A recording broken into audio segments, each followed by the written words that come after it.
नमस्कार, प्रणाम। आज एगो गीत आप सब खाती उम्मीद करता नहीं कि आप सबके ठीक लगी तो थोड़ा सा शेयर करब, चैनल के सब्सक्राइब करब, लाइक कमेंट के साथ साथ अपन आशीर्वाद प्यार दुलार हमारा देव जरूर। धन्यवाद। आई सुनाइए। घर छूटल, परिवार छूटल, छूटल आपन गाँव। घर छूटल, परिवार छूटल, छूटल आपन गाँव। कहवा जाई केहू बता दे, कहीं लौकत नइखे ठाव। मनवा रोवताटे, मनवा रोवताटे। घर छूटल, परिवार छूटल, छूटल आपन गाँव। कहवा जाई केहू बता दे, कहीं लौकत नइखे ठाव। मनवा रोवताटे, ई मनवा रोवताटे। भूख पियास से तड़पत बानी, कहीं न ठौर ठिकाना। सोचले न रही हम कबहू की, आई ऐसन जमाना। चलत चलत लमहर डगरिया थाकी गइल बापा। चलत चलत लमहर डगरिया थाकी गइल बापा। कहवा जाई केहू बता दे, कहीं लौकत नइखे ठाव। मनवा रोवताटे, ई मनवा रोवताटे।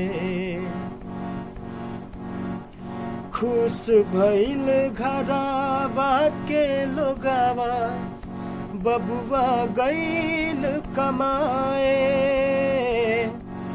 खुश भइल घरावा के लोगावा, बबुआ गइल कमाए।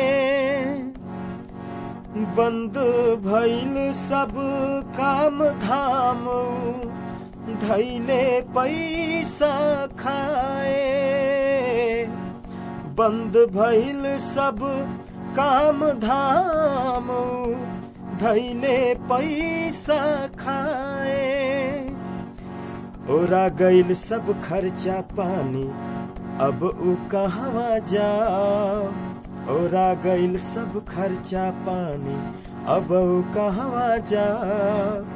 केहू बता दे कहवा जाई, कहीं लौकत नइखे ठाव। मनवा रोवताटे, ई मनवा रोवताटे।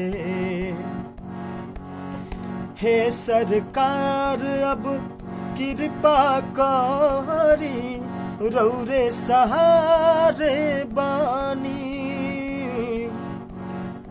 लागे परान निकल जाई हमारो, अब बिनु दाना पानी। हे सरकार अब कृपा करी, रौरे सहारे बानी। लागे परान निकल जाई हमारो, अब ता दाना बिनु पानी। काटत बानी रात दिन, अब लेत राउर ना। काटत बानी रात दिन, अब लेत राउर ना। कहवा जाई केहू बता दे, कहीं लौकत नइखे ठाव। मनवा रोवताटे, ई मनवा रोवताटे। बहुत बहुत धन्यवाद। एक बार फिर थोड़ा सा चैनल के सब्सक्राइब आप सब जरूर करें। बहुत बहुत धन्यवाद। जय भोजपुरी।